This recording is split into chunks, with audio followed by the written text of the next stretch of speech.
Pengenalan. Mungkinkah hubungan antara manusia dan kejahatan adalah serupa dengan hubungan antara lautan dan gunung ais yang terapung di permukaannya? The Three Body Problem oleh Chihin Liu. Sesi perjuangan dan Pantai Merah. Di tengah-tengah Beijing, semasa puncak revolusi kebudayaan, orang ramai telah berkumpul. Sepanduk dengan slogan revolusioner berkibar di udara ketika sesi perjuangan bermula. Ye Wenji, seorang graduan astrofizik muda, berdiri di tengah-tengah orang ramai, matanya terkunci pada pentas sementara. Tempat bapanya dihina secara terbuka. Dituduh sebagai kontra-revolusioner. Dia dipukul tanpa belas kasihan sehingga nyawa meninggalkan matanya. Orang ramai meraung tanda setuju. Tetapi Ye Wenji merasakan sebahagian daripada jiwanya hancur. Ditandai sebagai anak perempuan pengkhianat, kerjaya ia dalam bidang akademik berakhir secara tiba-tiba. Dia dibuang negeri dari universitinya dan dihantar ke kem buruh di Mongolia Dalam. Di sana, dia bekerja keras di bawah terik matahari, tangannya kapalan, semangatnya semakin pudar. Tetapi nasib telah rancangan lain untuknya. Pada suatu hari, dia didatangi oleh dua ahli fizik tentera, Yang Wining dan Lei Ji Cheng, yang menawarkannya jalan keluar kedudukan di kemudahan rahsia yang dikenali sebagai Pangkalan Pantai Merah. Rasa ingin tahu timbul, Ye Wenji menerima tawaran itu dan tidak lama kemudian diangkut ke kemudahan terpencil. Tersembunyi jauh di dalam banjaran gunung. Pantai Merah tidak seperti apa-apa yang pernah dia alami. Dilihat, ia adalah kompleks yang luas dipenuhi dengan jentera canggih, antena gergasi, dan sepasukan saintis dan anggota tentera yang beroperasi secara rahsia. Secara rasmi, projek itu bertujuan menggunakan gelombang radio berkuasa tinggi untuk mengganggu komunikasi musuh dan merosakkan satelit pengintip. Walau bagaimanapun, ia tidak lama kemudian mendapati bahawa ini hanyalah penutup. Semasa dia mendalami kerjanya, ia menemui misi sebenar projek itu. Pencarian kecerdasan luar angkasa. Pantai Merah menghantar isyarat ke kosmos, mengharapkan balasan. Ia terpesona tetapi juga ragu-ragu. Bolehkah mereka benar-benar membuat hubungan dengan tamadun asing? Dan jika mereka melakukannya, apa kemudian? Minggu bertukar menjadi bulan, dan ia semakin terlibat dalam projek itu. Dia mula bereksperimen dengan kaedah baharu untuk menguatkan isyarat yang mereka hantar. Memanfaatkan pengetahuan tentang astrofizik, dia menemui cara untuk menggunakan rongga gelombang mikro matahari untuk menguatkan gelombang radio keluar, dengan itu meningkatkan peluang isyarat sampai ke galaksi yang jauh. Mesej kepada Trisolaris.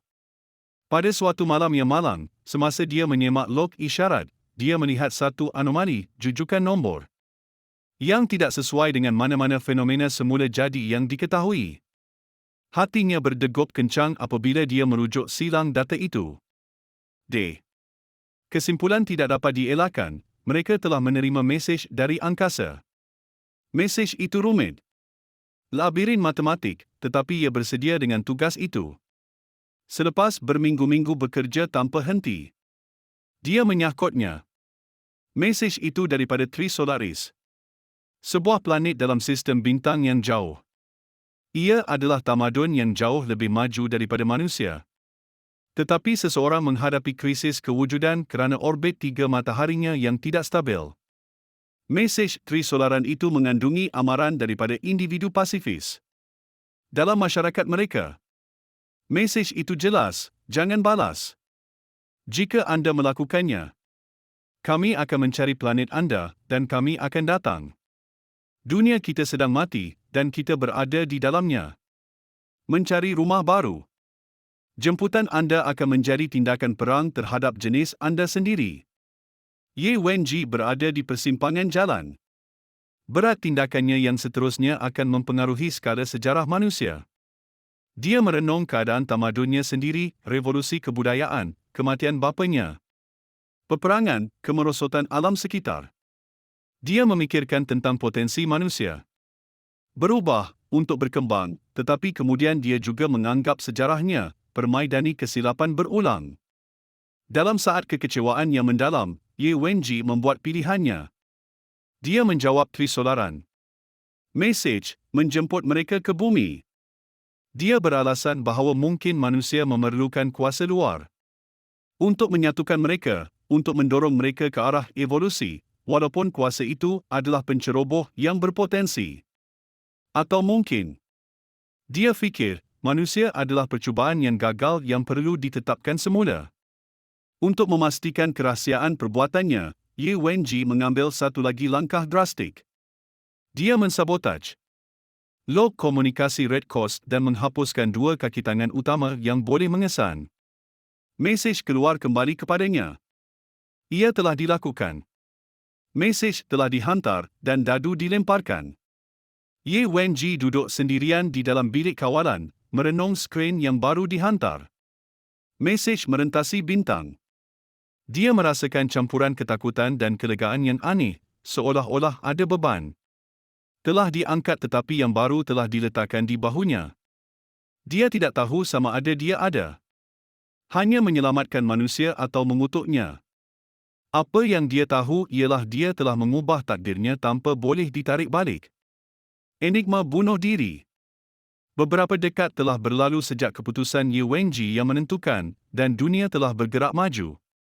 Tidak sedar akan mati kosmik yang telah dilemparkan.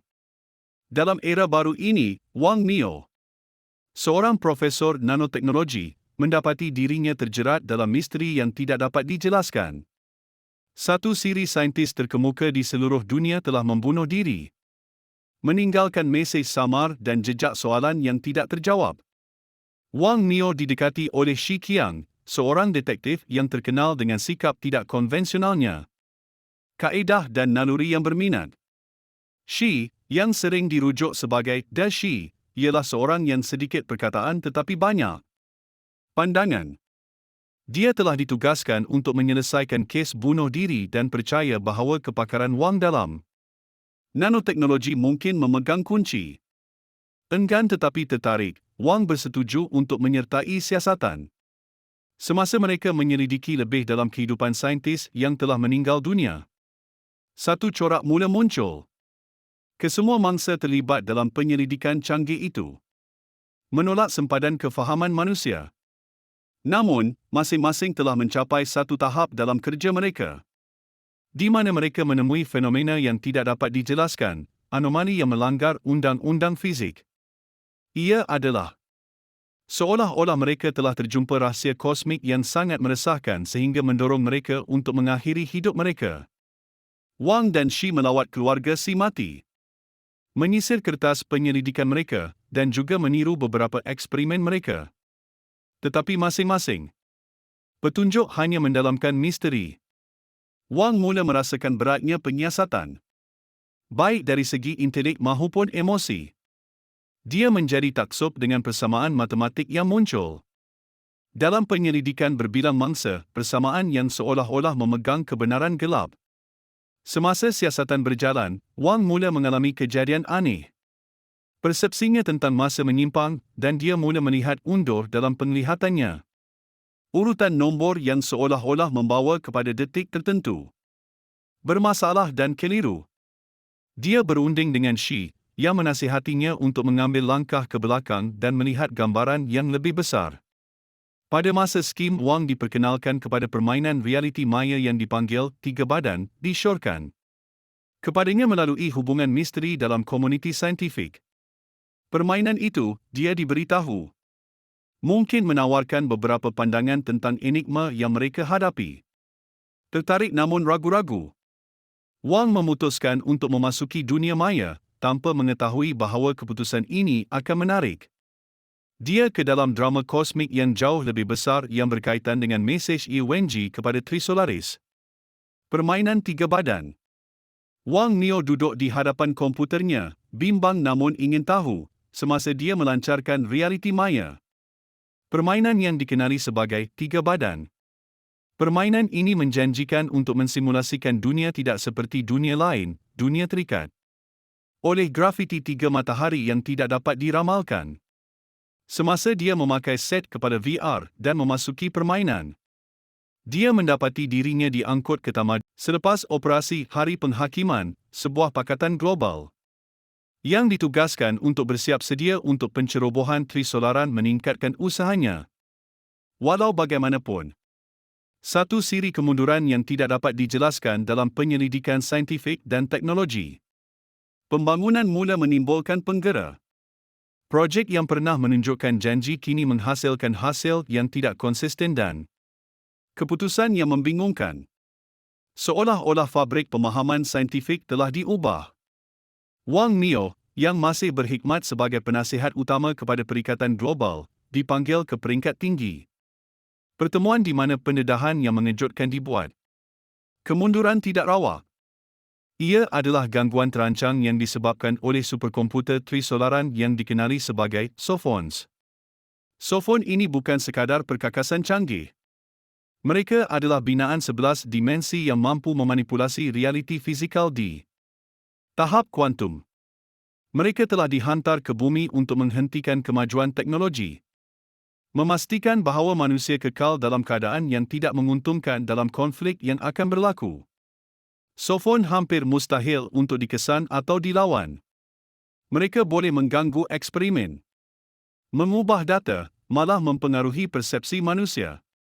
Kehadiran mereka menjelaskan anomali misteri yang telah melanda penyelidikan saintifik, termasuk fenomena yang tidak dapat dijelaskan yang membawa kepada bunuh diri beberapa saintis yang Wang telah menyiasat sebelum ini. Penantian lama. Suasana pekat dengan ketegangan dan ketidakpastian. Trisolaran, setelah memantau aktiviti bumi melalui sofon canggih mereka, memutuskan untuk menghantar mesej terakhir yang menyeramkan terus ke korteks visual kaki tangan Tentera Pembebasan Rakyat. Awak pepijat. Berikutan ini, semua komunikasi daripada trisolaran terhenti secara tiba-tiba, meninggalkan manusia dalam keadaan berjaga-jaga dan ketakutan yang wujud. Ye Wenji, kini dalam tahanan tetapi dilayan dengan tahap penghormatan tertentu kerana kompleksnya warisan, diberikan kebenaran untuk melawat pangkalan lama Pantai Merah. Semasa dia berjalan melalui kawasan yang kini lengang. Kemudahan, kenangan membanjiri kembali kenangan hubungan awalnya dengan Trisolaris, harapannya, ketakutannya dan rantaian peristiwa yang tidak dapat dipulihkan yang dia lakukan. Dia merenung berat pilihan masa lalunya dan mengakui kebenaran yang mendalam, kemanusiaan tidak akan pernah menjadi sama lagi. Kepolosan dunia yang tidak menyedari kehidupan luar angkasa hilang selama-lamanya. Sementara itu, Wang Mio dan rakan-rakannya ditemui oleh Shi Qiang dalam keadaan putus asa, menenggelamkan kebimbangan mereka dalam alkohol. Menyedari kesia-siaan dan bahaya yang merosakkan diri ini, tingkah laku, Shi mengambil tanggungjawab sendiri untuk menyedarkan mereka. Dia memandu mereka ke kampung halamannya di timur Laut China, tempat yang tidak disentuh oleh kerumitan sofon dan politik antara bintang. Setibanya di sana, Shi Qiang menarik perhatian mereka kepada fenomena yang kelihatan biasa tetapi mendalam. Kelangsungan hidup belalang. Walaupun semua kemajuan teknologi telah dibuat oleh manusia dalam racun perosak dan pertanian, belalang yang berfikiran sederhana terus bertahan dan bahkan berkembang maju. Ini pemerhatian berfungsi sebagai tamparan metafora di muka untuk Wang dan rakan-rakannya. Jika makhluk asas seperti belalang boleh menyesuaikan diri dan bertahan melawan kemungkinan, mengapa manusia tidak boleh? Kembali kepada Ye Wenji, yang telah menuju ke puncak radar peak, lokasi asal pangkalan seti Pantai Merah. Dia berdiri di situ seorang diri, memerhati matahari merah darah tenggelam di bawahnya. Ufo. Ketika langit menjadi gelap, dia mengeluarkan frasa yang merangkumi grafiti masa itu. Matahari terbenam untuk manusia. Ia satu kenyataan yang penuh dengan peletakan jawatan dan pelik. Bentuk penerimaan. Kamu tahu bahawa dunia sedang memasuki masa senja yang penuh dengan ketidakpastian dan bahaya, tetapi juga berpotensi untuk perubahan dan pertumbuhan. Manusia mungkin sedang menghadapi matahari terbenam, tetapi seperti mana-mana penyair atau ahli falsafah akan membuktikan, matahari terbenam bukan sekadar pengakhiran, mereka juga merupakan pelopor kepada permulaan baru. Pentas ditetapkan untuk perjuangan yang kompleks dan pelbagai generasi itu akan mentakrifkan masa depan manusia, perjuangan yang setiap watak akan melibatkan diri mereka sendiri. Cara yang unik, memikul beban pilihan masa lalu mereka dan harapan untuk fajar baru.